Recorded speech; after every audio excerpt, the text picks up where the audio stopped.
As we are entering the room, I want to say greetings and good afternoon to everybody. I'm Dan Navarro, the National Chair of the Sound Recordings Negotiating Committee, and we're here to give you deal points and answer questions regarding the newly negotiated contract. We had a magnificent committee that worked really hard on this, and it took a little longer than we thought, but we really got some gains. I mean, the last three cycles of this, we've gotten landmark gains, and this particular negotiation is no different. Especially with the newly, what am I saying? The newly ugly haired reared aspect of artificial intelligence, which was not even on the table when we started this negotiation, and has never been on the table before in a sound recordings negotiation. We protected y'all, in my humble opinion. I'm going to say thank you to all the committee members who gave of their time from New York, Chicago. I'm from New York, Nashville, and Los Angeles, and cover just a basic little ground rule. We're going to be outlining the deal points, and we will be answering questions. However, should you happen to raise your hand while we're still talking, we're going to pull the hands down so that we start from scratch with questions as soon as the presentation is over. And with that, I want to turn it over to our National Executive Director and lead negotiator for now the third time, the erstwhile and extremely talented Duncan Crabtree Ireland. Why, thank you so much, Dan. And it's always good to be the erstwhile. That's the best of all of those descriptions. Forthwith. And I want to join you in my appreciation for yourself as the chair, and of course the members of the negotiating committee who did an extraordinary job negotiating this contract through a series of challenging events. And I also want to express a deep appreciation for our staff team of negotiators, many of whom are on this call with us as well today. This was truly a team effort, and everything that we've accomplished is the result of our members unity, the negotiating committee, and the staff all working together to bring it home. So without further ado, what I'd like to do is go ahead and start a slide deck, and we'll walk through the provisions of the new agreement. And then, as Dan said, at the end of that presentation, we'll announce when it's time for people to start raising hands. That way everybody gets a fair chance at that. So let me go ahead and... So what we are here to talk about today is the 2024 SAG-AFTRA Sound Recordings Code. This is a contract that covers an extended term from January 1 of 2021 through December 31, 2026, due to a series of events that occurred during the course of the negotiation process that made this a longer negotiating period and therefore a longer contract term than usual. We can certainly talk about those in the Q&A session if that's something that's desired, but I want to stay focused during this presentation on the substantive provisions of the contract. So let's begin. First of all, just to make sure everybody's on the same page about what we're talking about, the Sound Recordings Code covers work by singers and recording artists for the four major labels, including Universal Music Group, Warner Music Group, Sony Music Entertainment, and Disney Music, which is also known as Hollywood Records. And it also includes, by the way, the subsidiary sublabels of those major labels. So again, we can answer further questions about the exact details of that coverage scope in the Q&A section, but that's what this covers, as the past sound recordings codes covered as well. And one of the things that's really exciting about this particular agreement is that it does contain the first ever collectively bargained guardrails to ensure ethical and responsible use of artificial intelligence in the music industry. And we're going to talk in detail now about what those guardrails are, because we know that artificial intelligence is always a topic of great interest to everybody. A few key points about the artificial intelligence provisions of this contract. Number one, the provisions relating to AI in this contract take effect immediately upon ratification. So we emphasize that because it's a little different than some of the other agreements we've recently bargained. So once this deal is ratified, those provisions are in effect immediately. Second of all, in this agreement, we have a provision that specifically agrees that the terms artist, singer, and recording artist, which are terms used in the Sound Recordings Code, under this agreement only include humans and only refer to humans and do not include any kind of digital or AI use whatsoever. Third, there is a notice requirement under this agreement for the creation of for a session that's for the purpose of creating any kind of digital replica, any digital voice replica. So just as we have in the TV theatrical agreement where there's a 48-hour notice requirement before someone is required to show up for a session for creation of a digital replica, likewise under the Sound Recordings Code, there will now be a similar 48-hour notice requirement of any recording session for that purpose. And any such session is paid as work time, just as it is under the TV theatrical and streaming agreement. In addition, there is a provision for semi-annual meetings, similar to what there is in the TV theatrical agreement, where each record label agrees to meet at least twice annually at the union's request to discuss the label's current and planned activities with respect to generative artificial intelligence. So this is a provision which is designed to make sure that we can get information that we need from the companies during the term of the contract, both for administering the provisions of the contract and also for preparing for the next round of bargaining. So let's talk for a moment about informed consent. This contract will now require consent prior to the release of any sound recording that uses digital replication of an artist's voice. And that consent needs to be informed consent. And here's how we make sure that happens. Number one, the consent must be clear and conspicuous. It can't be buried in boilerplate provisions or hidden inside fine print in a contract. It must be clear and conspicuous, and it must be in a separate writing. It cannot be embedded in the artist royalty agreement, nor for session singers can it be embedded in the performer contract. There has to be a separate writing, a separate document that lays out the consent information that's required under the agreement. Third of all, and it parallels what's required in the TV theatrical and streaming agreement, it must include reasonably specific details of the intended use, meaning that they can't just say, we want to create a digital voice replica, or we want to create a digital voice replica and use it for recordings in the future. Those are not reasonably specific details of the intended use. They have to get specific about what they intend to do with the replica, and the scope of their right to do it is limited by that specific description, if you even agree to it at all. Finally, and very importantly, blanket consent is generally prohibited, meaning that consent, with one exception, has to be obtained on a per project basis. So they can't get you to sign some kind of consent at the time of starting a royalty agreement with you and just apply that across everything.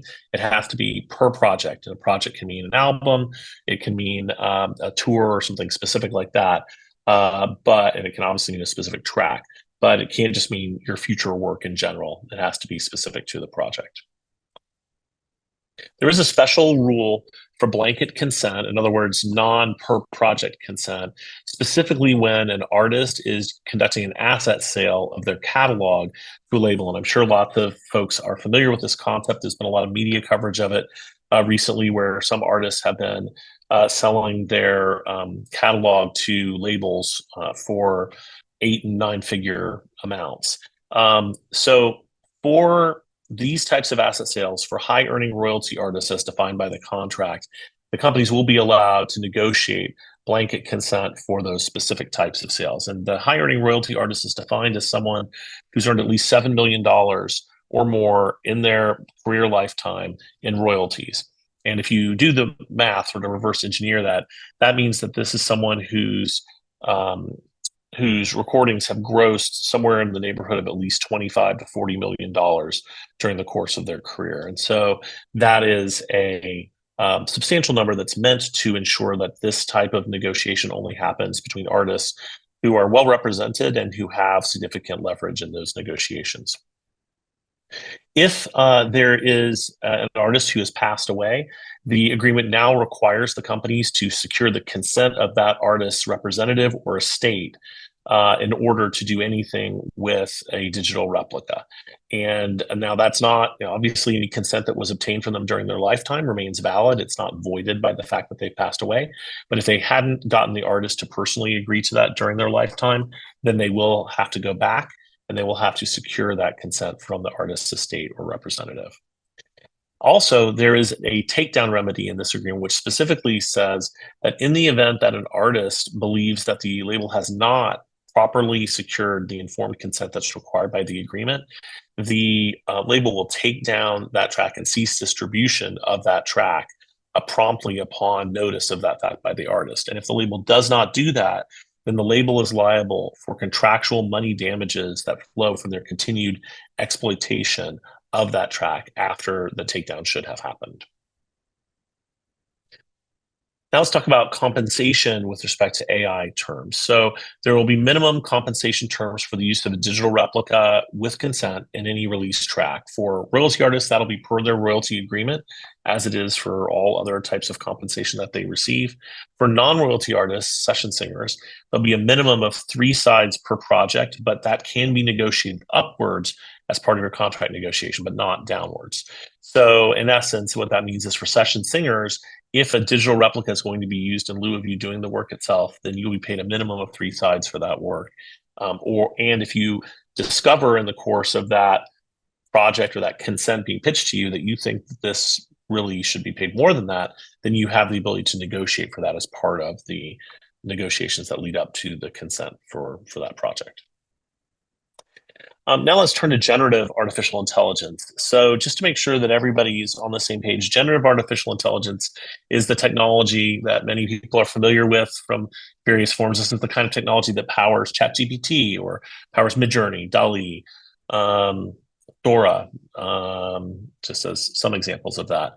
And generative artificial intelligence, the primary concern about the use of generative artificial intelligence is it's used to create synthetic voices that are not replicas of actual human voices, that are just created out of the process, the algorithmic process that the generative AI model uses, having been trained on untold hundreds, thousands, tens of thousands, millions of voices or other data inputs. So in order to address the possible use of generative AI to create synthetic voices, we've achieved 2 important provisions that are in some ways parallel to the TV theatrical and streaming agreement, and in some ways go beyond it.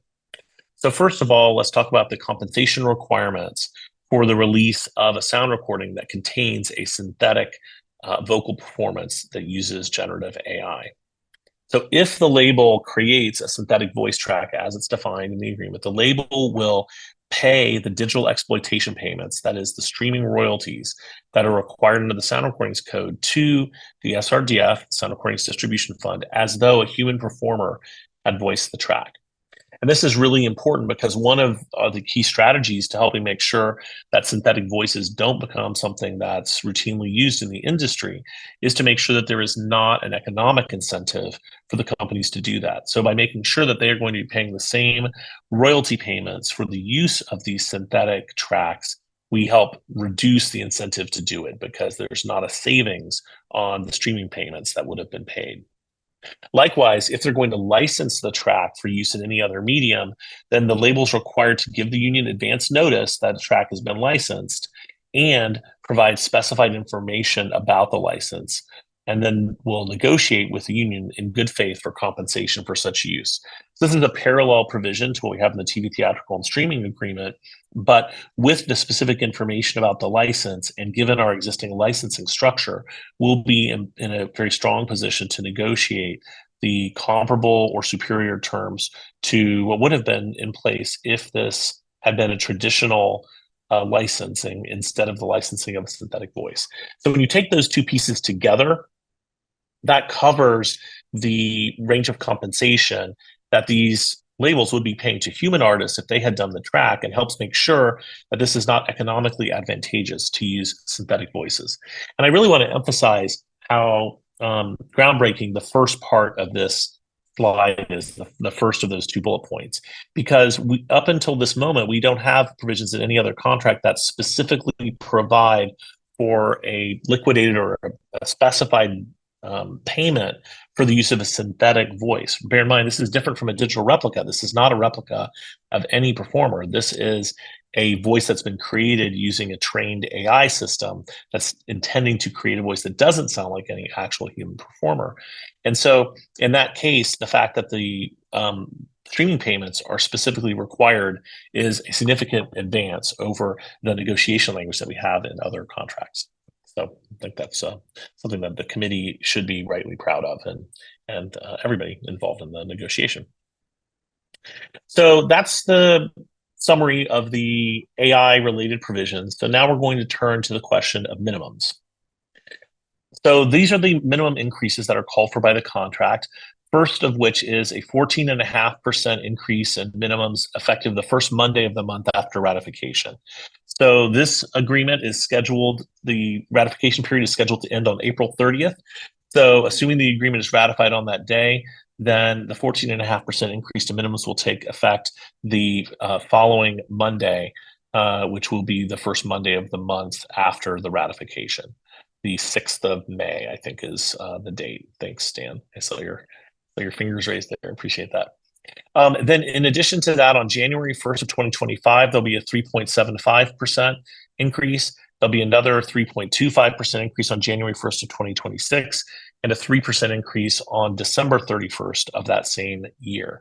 And so when you compound all of these increases, that amounts to a compounded total increase over the term of the contract of 26.3%, which is, of course, an outsized increase in comparison to increases that we've achieved in the past.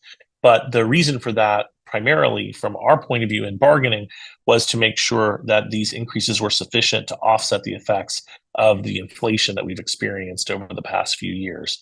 And this series of increases largely accomplishes that goal. Continuing on, let's talk about health and retirement improvements. There'll be a general contribution rate increase of 0.5%. So the contribution rate will go from its current level of 13.0% to 13.5%. And that will be effective on January 1st of 2025, with one exception, which is that this general rate increase will not apply to the contribution rate that's applicable to streaming payments, for reasons I'll explain in just a moment. The second improvement in the health and retirement section is that the percentage of streaming revenue that's covered by contributions is going to increase over the term of the contract. First step from 50 to 75% on January 1st of 25, and then again from 75 to 100% on December 31st of 26. And just to provide some context, 10 or so years ago, there were no health and retirement contributions paid on streaming money at all. And so the committee and the staff agreed that this should be a priority. And in fact, it was a huge fight, but it was a fight that we ultimately won back then to break down that wall that the companies had built around paying H&R on streaming and get them to move to making a payment on streaming, which for the first cycle of that contract was that they agreed to pay on 15% of the streaming money. Then in the subsequent round of bargaining, we pushed on this again, and we were able to negotiate that 15% up to 50%, so that half of the money that they were paying on streaming, and this amounts to millions of dollars, was now having benefit plan contributions paid on it. And then when we started this last round of bargaining, we said, this is a really important priority. We don't like having any source of member money that doesn't have 100% benefit plan contributions on it. And so we are going to fight really hard to get rid of that reduction from 100%. And so that is exactly what the committee did. Now the contribution rate on the streaming money is going to be at 100% by the end of the term of this contract. And that's really an important move, because we've been looking to get rid of any areas in which contributions are paid on less than 100%. And this finally does accomplish that during the term of this contract. It's also particularly important because in the health and retirement space, the retirement plan accruals are based on the contribution rate. And so the contribution rate being higher and the percentage of streaming revenue that's covered being higher means that there will be additional accruals for members who are contributing to the after retirement plan, as well, of course, as the continued ability, especially with respect to the streaming revenue, for that to help generate more eligibility for coverage. So those are both really important aspects of that. In addition, on health and retirement, for the group cap for groups of 6 or more, the contribution limit, or the cap, is now going to be changed so that all group members are able to reach the qualifying threshold regardless of the number of members in the group. Previously, there was a maximum, and if you went beyond that, if you had a larger group, it was possible that the cap with a particular label would be less than the amount that was needed to gain coverage under the SAG-AFTRA health plan. So that's been remedied, and now going forward, even for groups of 6 or more, the cap will be high enough that you have the ability, just from employment without single employer, to qualify for SAG-AFTRA health coverage. In addition, the roster artist coverage payment that's provided for coverage for roster artists that are signed to label contracts will now be indexed to the Cobra premium. So we will no longer have to bargain for that every cycle. And that's really good because A, it helps make sure that this roster artist coverage payment is sufficient to trigger coverage. But B, it ensures that in future rounds of bargaining, we don't have to spend bargaining leverage continuing to increase this number. Let's move on into the area of payments for usage. So this is also known as licensing money. So there's a few changes that we're making to the provisions here. First of which is that payments for the blanket licensing of a label catalog are going to be set to match the payment for streaming use. So whether the money is streaming and or any other form of blanket licensing, such as use on Peloton, use on TikTok, use on blanket license use into social media, et cetera. All of those types of licenses, like streaming, will be paid at the same streaming rate. In addition to that, the licensing rules for video games will change so that now video games will be covered as a traditional use, which means that there'll be a 7% rate for collectively for the artists who are involved in that track, with a maximum combined fee of $5,500 per license. And in addition, we've agreed that the union will consider, in good faith, requests that the labels might make for modifications to new use payments for company-created projects. These are basically internally created projects. In some cases, maybe promotional or other things of that nature that the companies can come and ask for, and we will evaluate in good faith requests to modify how the new use payments work for that area. Additionally, in this area, consent for licensing of tracks that are created for film and television projects will now be presumed. In other words, the default will be that consent is allowed, provided that the compensation that's required under the licensing provisions of the CBA and any applicable royalty agreement are paid. So what this means is that where a track is created for a film and television project, they can presume that the artists involved in that have agreed to the licensing of that same track for other film and television projects, for example, or other new uses other than commercials under that provision. But everyone will still have to be paid in accordance with the requirements of those agreements. As far as for licensing into commercials goes, that same presumption will apply for non-royalty artists only. So non-royalty artists will be presumed to have consented to that, but they will be required to be paid the applicable amounts under the commercials contract. The royalty artist who's affiliated with that track, that consent will not be presumed, and that will still have to be negotiated as it currently is. So because this contract term stretched out so long, one of the things that the committee really insisted upon, and I certainly agreed with, was a contractually specified early start to our next round of bargaining. So the parties have agreed to begin negotiations on a successor agreement to this contract no later than August of 2026, allowing us several months prior to expiration to hopefully make progress and keep this contract cycle without having such a lengthy delay past the normal expiration.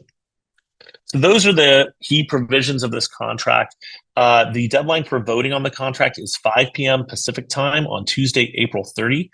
You can find the detailed provisions at sagaftra.org/SRC 2024, as well as FAQs and the voting information and everything that you need in order to get any questions that you have answered if we don't answer them in today's session or you think of them later, or if you need to find access to the referendum booklet, voting materials, etc.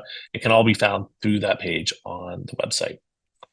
So with that, I'm going to go ahead and stop the screen share. And unless there's anything that needs to be added by Dan or any of the negotiating team, then which I'm not seeing, is if there is anything, let me know now. Great. If not, then we can go ahead and open up the questions. And if you would like to raise your hand in the Zoom, then you can do that, and we can take those questions in the order that people raise their hands. I've got a couple already, Dan. Did you want to call on them, Dan, or do you want me to do that? Forgive me. Yeah, I'm looking at the list here. Connor Smith. followed by Harold Eder. Hi, I just wanted to clarify one thing, Duncan, in regards to the generative AI payments that the label's making. I think was such a fabulous take on it to try to make it not economically incentivized. But they're only paying the royalty fees for a generatively AI used thing, not like a session payment or you know what I mean? It's just the royalty payment. Right. And the reason for that is because that only applies if the entire track is synthetic voices, right? If there is any actual human voice or any digital replica voice in a track, then that human voice or that digital replica of a human voice, that person will be entitled to those royalty payments, either for digital exploitation or for licensing, for example.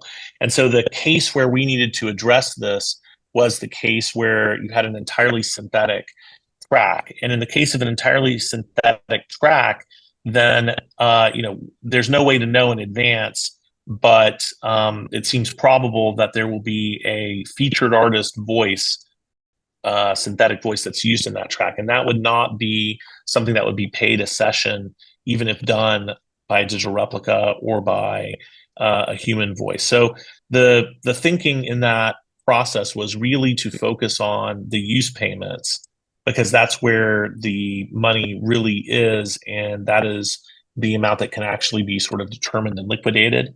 And so that's why we have both the requirement of making the digital exploitation, the streaming payments, even though there's no actual human connected to that output, and also the requirement to negotiate with us over any licensing that's done with that. But that's the reason why there's not a session payment that's attached to that entirely synthetic voice creation. Totally makes sense. Thank you. Just wanted to clarify. No, thanks, Connor. I appreciate it. And so, Harold? Okay, I have two questions and one statement. My first question is, what are the minimum compensation dollar amounts? Sure, I can just give you like a couple numbers. We're working on the rate sheet, but right now, upon ratification, the solo duo rate will be about $325.50, and group 3 to 8 will be $148. Groups 9 to 16 will be $113.25, and then bigger groups 17 to 24 will be $99, and then 25 to 36 will be $84, and 36 plus will be $72.50. We're working on our other adjustments, but that will be live pretty soon after this. Okay, and question number two is, what happens to the monies once it's inside of the SRDF? So it depends on which monies you're talking about. If you're talking about for the generative AI money, in the event that a synthetic voice track is created, that is something that is to be determined by the trustees of the fund. And I do want to emphasize the first priority in that approach to this issue was to make sure that there was not an economic incentive for the labels to use synthetic voices instead of human voices, which is why we wanted to make sure that the labels have to make the same payments that they would make if they had hired a human to do that work instead of creating a generative AI synthetic voice. The secondary purpose of those funds is for the trustees to be able to use that to help mitigate or offset the impact of that synthetic voice creation. But they may need to look at the circumstances under which that synthetic voice is being used to understand how best to do that. But what we can assure you is that other than a cost of administration for making payments, that all the funds that go into the SRDF are paid out to performers. And the SRDF is who currently processes the streaming money as well as the licensing money under the Sound Recordings Code. So this is just an additional distribution function for the SRDF under the code. All right, thank you. And my statement is that, in my humble opinion, the single-digit increases in 25 and 26 will only cover one fiscal quarter of the cost of living increase. Appreciate that. I mean, we did have our media and labor economics department look at inflation projections for the coming several years as part of our bargaining process. And we did take that information into account. And obviously, inflation projections are only projections and they're not a guarantee of what is going to happen. But that's the best available information. And that was taken into account in establishing the minimum increases. If it turns out that those projections are wrong and inflation spikes up again, then certainly that will be something we can bring up in our bargaining that will start in August of 2026. Thank you. Thank you, Harold. Michelle Lewis, please. Thank you. I want to say great work, you guys. We're watching this anxiously, and I'm so happy with the results. You did such good work.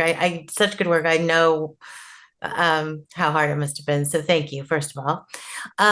We've heard about some contracts that already have sort of preemptively some record label deals that had carve-outs for this agreement in the for this kind of agreement in them. Will we be able to use this?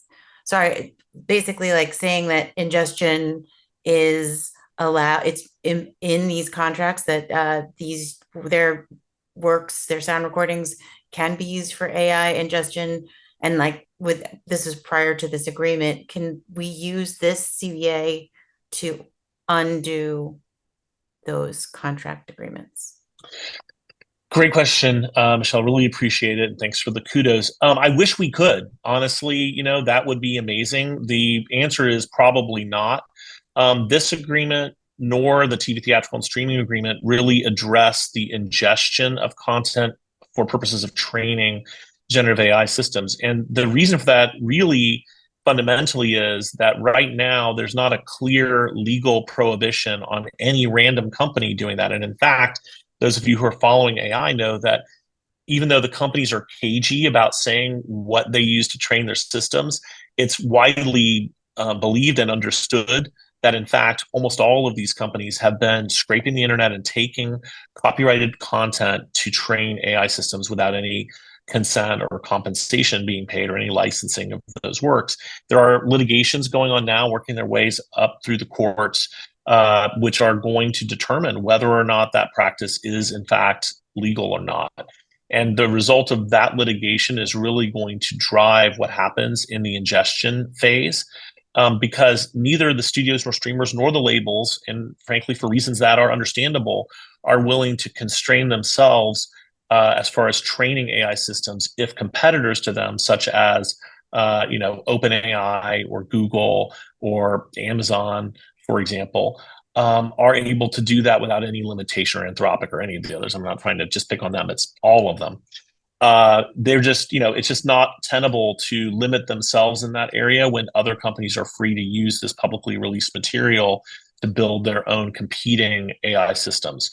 So from my point of view, what we did was we focused on the output, which I think is at this point the most crucial phase and really controls the stuff that is most likely to impact a performer economically and in sort of the real world implications of a released track that contains a digital replica of them. But when those legal questions regarding the ingestion of copyrighted material are answered, we will then have to go back to the bargaining table to address the implications of that one way or another.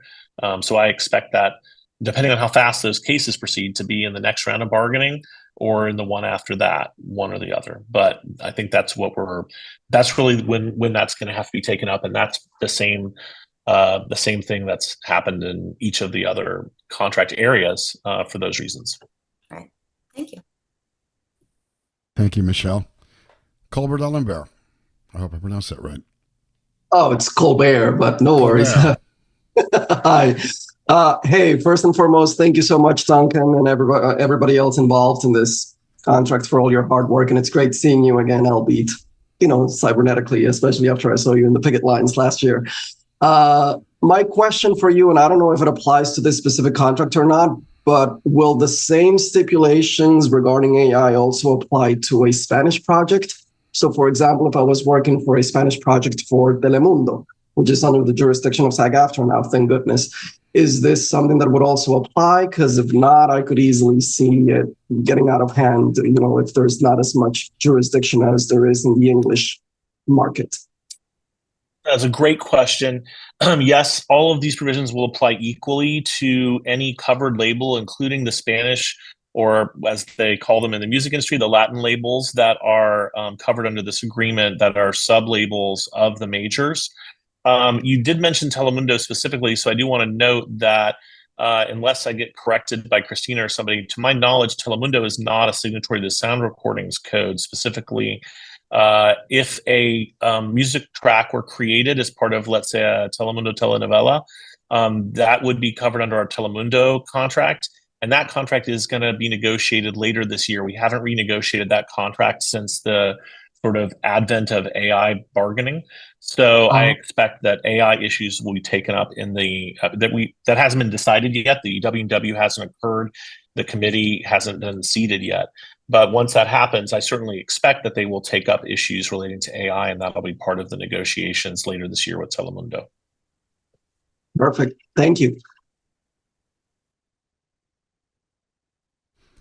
And I'll just add, I'm glad we didn't have to see each other on a picket line in relation to this agreement. As great as it was to get to meet so many members in person last year during that process, I trust that being able to achieve the necessary AI provisions without that kind of disruption in the music part of the business is the best path. Amen to that. Fletcher Sheridan. Hello, everyone. Fletcher here, LA. I had a question. Well, first of all, I'm really happy with how this contract turned out. Honored to be a part of this committee, the negotiating committee.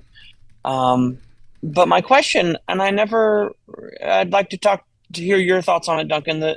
The court case that decided that AI created content isn't copyrightable. Where is that? Does it have any traction? It seems like we're all proceeding full steam ahead, assuming that didn't happen. But how does that inform, or how has that informed things in this AI discussion? I say that, and again, it's only because that happened and it kind of fell off the radar. Just curious to know. Yeah, no, it's a great question, Fletcher. I appreciate it. No, that did happen. That was a court decision in the DC Circuit. The Copyright Office continues to maintain a strong position that a predominant human creative component is required for any copyright registration to be issued for any creative work. There are some registrations that are being issued where there are AI tools that are used that are that produce a minority of the work, but then that AI tool portion has to be disclaimed as part of the registration, i.e. that portion is not considered copyrighted, even though the remainder of the work is. But where a work is created entirely or primarily by AI, the Copyright Office is refusing to register those copyrights. And so it's the bigger picture point you're making is, so why do we care so much about this if that's the case? And the answer is a couple of things. Number one, while I'm confident those interpretations will continue to prevail, you never know. And it's better to be prepared for the worst case scenario. As Fran would say, it's better to have it and not need it than need it and not have it. So that's number one. Number two, it's not clear that all copyright offices in the world are going to follow that interpretation. And in fact, there are some that have, most notably in China, recently there's a sort of what they call their internet court that issued a copyright registration for an AI created work. So it's unclear what the ultimate result of that on the global stage is going to be. We're continuing to advocate aggressively at the international level for, and by the way, alongside the labels, the record labels agree with us on this. We're on the same page. This is what the Human Artistry Campaign in part is about, is to make sure that the copyright authorities around the world respect the fact that human creativity should be the foundation of any copyrighted works. And that's really important to us because copyright is how these companies ensure they have exclusive rights to the work that's created and how they monetize that work. And so it's really, really important that that remain the predominant position, and we're all working very hard to make that happen. But it is also really good for us to have these synthetic voice provisions in place already. So if there are gaps or if there are areas where that doesn't really pan out, that we already have the necessary protection built in. And I was just speaking on a panel with a group of experts today, as a matter of fact, about this very issue. And one of the things that became clear, and I think, hopefully our members are proud of this. I'm certainly proud of it, and I think the committee is that SAG-AFTRA in particular has been out front on this issue. There is no regulation. There is no public policy norm that has yet been set, even in areas where they're ahead of the United States, such as in Europe. There's really been no public policy norm that's established the principle we have been fighting for and establishing, which is that companies who create something entirely out of a synthetic from generative AI should still have to pay for it, even though there's not an identifiable human person who was attached to that creation. And I just think that's so important because it's both a principle that we should all want to stand behind, but it also helps make the economics of this issue drive in the direction of humans, of our members, instead of driving in the direction of synthetics and AI. And as we all know, if you can get the economics on your side, that helps drive the industry trend in the right direction. So that's the strategy behind it. But it's a really good question. I'm glad you brought it up as to why this is important, even though the copyright thing should be helping tamp down any desire by the labels to do this. And the last thing I'll just say is the labels did say to us in these negotiations, they do not intend to create these synthetic tracks, at least during the term of this agreement. Now, we don't go to the bank with intentions, we go to the bank with contract language. So the fact that they said that was their intention didn't convince this committee, rightly so, to say, oh, well, okay, well, as long as you don't intend to do it, we don't need the provision. Instead, the committee held their feet to the fire. We achieved the provision. And so if they do it, then we'll have that protection there. And if we don't, it's already in our contract and we don't have to spend our bargaining leverage getting it next time. Yay! My sentiments exactly. I see a hand from Christine Avila. Hi, thank you also for all of your hard work. I'm doing some books on tape, and I came in late, and I don't know if there's any crossover with regard to that synthetic voice issue that you just spoke about. I'm wondering if there's any crossover to that area. Thank you. Well, I think there definitely will be. Our audiobooks agreements are separate, and those are they're negotiated over a period of time. They're not all one big negotiation. So that is something that we are taking up as those. Like with all of our agreements, we don't necessarily have a right to open them up in the middle of the term. So when we get to the renegotiation point, that's when we get to take up those issues with the employers. And so we are, mindful of that in audiobooks very much. And as those agreements get renegotiated, we'll be addressing those issues. But this agreement doesn't really cover that aspect. Thank you. Thanks. Do we have any other questions? Any other hands up? I certainly want to make the comment as the chair. I believe we got the most robust and focused gains in the contract ever for royalty artists. I remember many, many years ago when the lead negotiators for the other side would say, why are you even discussing royalty artists, even though royalty artists are our members and this contract covers them? The idea was that their individual contracts superseded what we do for them. And Duncan focused on making sure that we got protections for royalty artists in this. The AI element, especially with regard to how much the landscape is changing almost daily with regard to generative AI, to get payment for performers, even if there's not a real performer in there, but in essence, payment for the performers that would have been hired had it been human. To me, that's fantastic. At any rate, I don't see any other hands. I also want to say publicly, I use the word erstwhile wrong. Erstwhile means the former chair or the former leader, which he's absolutely not. So I stand corrected, self-corrected. Any more questions from anybody? The ballots are out now, And the deadline is the 30th, which is 12 days from now. The short turnaround is in particular to make sure that we get that first increase as soon as possible. And that 14.5% goes into effect on May 6th if this contract is ratified. I have no problem saying to you, I've already voted. And I hope you all vote this up. If you have questions and concerns, you can certainly reach staff. Duncan, what else do we have? I think that's it. If you have a question that you think of later, or just didn't want to ask, on the Zoom, Sound Recordings 2024 at sagaftra.org, and you can email your question to that address, and we will get right back to you with an answer. Well, I want to thank you all for coming. I want to thank staff as always. I'm going to forget some names, but Casey, Richard, Josh, Kimberly, etc. Oh my God, Mike and Matt and everybody that helps us land and sink this putt.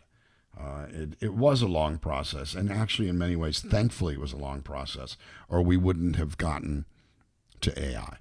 That actually turned out to be fortuitous.